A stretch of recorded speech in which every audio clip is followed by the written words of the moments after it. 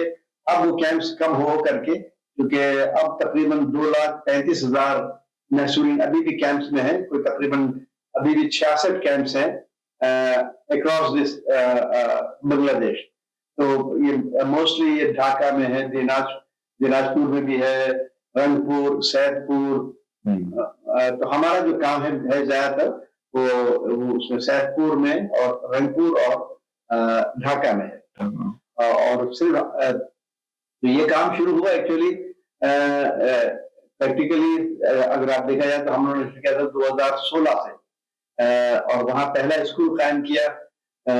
سمجھے 125 بچوں سے شروع ہوا تھا. فرینڈز آف ہیومینٹی کے تحت، فرینڈز آف ہیومینٹی اس کو پورا اس کو فائنانس کرتی تھی.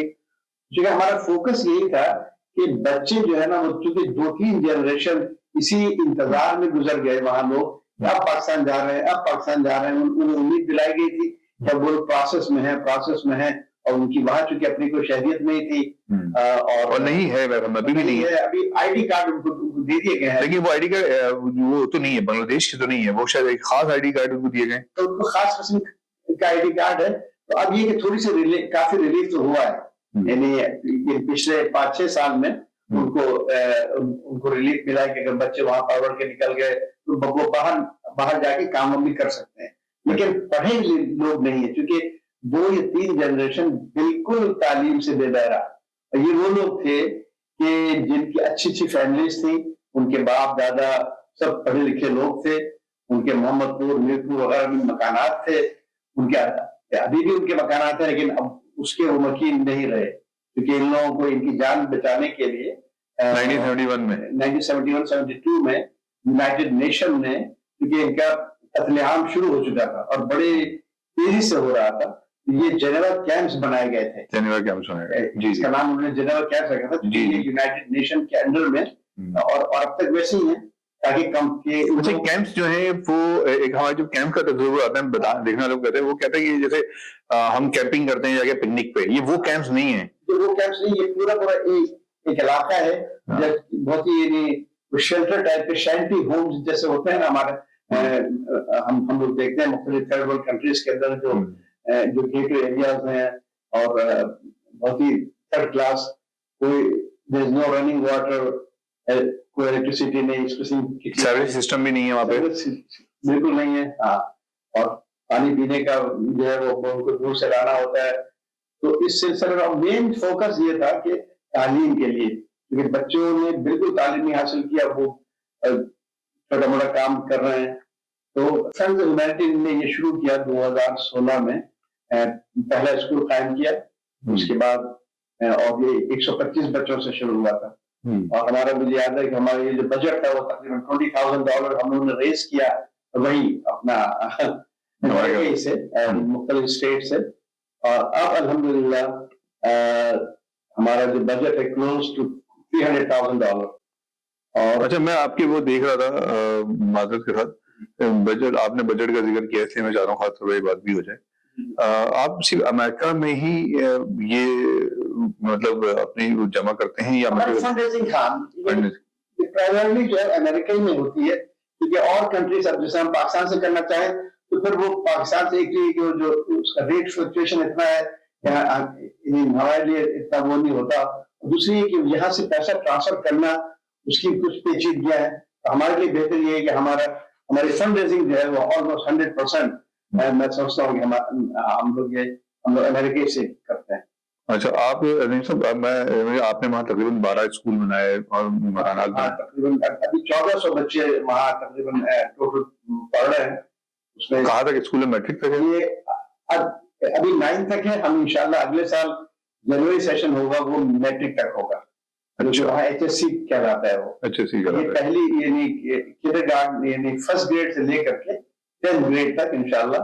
اور پھر اس کے علاوہ ایک کمپیوٹر ٹریننگ سینٹر ہے, ایک کوچنگ سینٹر ہے. کیونکہ بعض بچے اتنے بڑے ہیں 18 سال 20 سال 22 سال, اب ان کو ایک 8 سال 10 سال کے بچوں کے ساتھ آ کے پڑھا نہیں سکتے. تو وہ ہم نے اس گیپ کو کور کرنے کے لیے یہ کیا ہوا ہے کہ ہم نے ایک کوچنگ سینٹر کھولا ہوا ہے.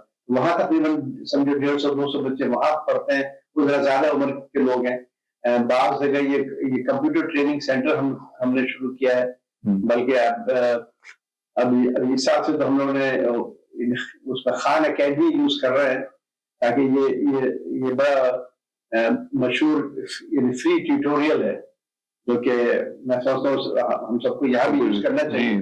اور وہ ہم لوگ یہ ٹیچرز کے لیے بھی ہوتا ہے اور اسٹوڈنٹس کے لیے بھی ہے. تمہارے جو ٹیچرز ہیں آپ مطلب انہی ٹیچرز کو ٹرین کرتے ہیں پہلے وہی مقامی لوگوں کو؟ مقامی لوگوں کو. اور آپ کی ایسے امریکہ سے آپ کی ٹیم بھی جاتی ہے کیا وہاں؟ ہماری ٹیم بھی جاتی ہے وقتاً فوقتاً, لیکن ڈائریکٹلی جو وہاں جو ڈیلی بیسس پہ جو کام ہوتا ہے وہ یہ کہ ہم لوگ ایک آرگنائزیشن ہے ہیڈ کے نام سے, ہیومینٹی ان ڈسٹریس. وہ بھی اتفاق سے وہی کیمپس کے ہی لوگ تھے جنہوں نے یہ قائم کی. اس کے ہم لوگ ڈائریکٹلی این جی او وہاں کا جو قانون ہے بنگلہ دیش کا, ہم ڈائریکٹلی وہاں کام نہیں کر سکتے. We have to work through the local N G Os. تو ہیڈ کے تھرو ہم کام کرتے ہیں. وہ ہم سے کچھ پرسنٹیج بیس پہ, کیونکہ ان کا بھی کام ہوتا ہے ظاہر, ان کی بھی امپلائیز ہیں, وہ ہمارے پروجیکٹس کو ہینڈل کرتے ہیں. مثلاً تمام تقریباً آج کل ہمارے پاس کوئی 65-70 کے قریب اسکول کا اسٹاف ہے. اسکول کا اسٹاف چونکہ تقریباً 1400 بچے ہو گئے ہیں. اچھا یہ اسکول ایک ہی جگہ قائم ہے یا اس کی برانچز ہیں؟ یہ مختلف ہے. جیسے ہمارے پاس سیدپور میں 6 اسکول ہے, رنگپور میں 1 اسکول ہے, کوچنگ سینٹر ہے سیدپور میں, کمپیوٹر ٹریننگ سینٹر ہے سیدپور میں. یہ اسکیٹرڈ ہے. اچھا اگر میں آپ سے پوچھنا چاہوں کہ اس میں کتنے بچے ہیں کتنی بچیاں ہیں تو کچھ ہے فگر آپ کے پاس اس وقت اگر آپ کو یاد ہو یا اندازاً کچھ آپ بتا سکیں؟ اسکول میں جی اسکول میں میں بتایا کہ تقریباً جیسے کہ ایگزیکٹلی فگر میرے پاس ہے وہ 1385 جو کہ رجسٹرڈ وہاں پڑھ رہے ہیں. یہ فل ٹائم نہیں میں اس میں کتنے گرلز ہیں کتنے بوائز ہیں؟ اچھا اس میں نہیں, اس میں تقریباً یہ 60% جو ہے وہ گرلز ہیں. اچھا اس میں 40% بوائز ہیں. گرلز جو ہے وہ بڑی ایگر بھی ہیں اور ماں باپ ان کو بچوں کو پڑھانا بھی چاہتے ہیں.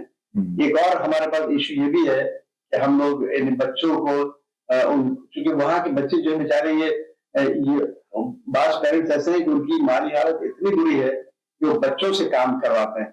تو ہمیں پھر ماں باپ کو کنونس کرنا پڑتا ہے, بلکہ ہمیں انہیں بھی کمپنسیٹ کرنا پڑتا ہے. ایک یہ کہ ہماری فری ایجوکیشن ہے, ہم لوگ free break fast free dress یہ سب دیتے رہتے ہیں. پھر پلس ہم گاہے بگاہے ہر 2-4 مہینے کے بعد ان کو فوڈ پیکیجز جو ہوتے ہیں ان کے جیسے مہینے کے گروسری وغیرہ ہے. اور ہمارا رمضان کا پروگرام بہت ہوتا ہے. اس میں ہم لوگ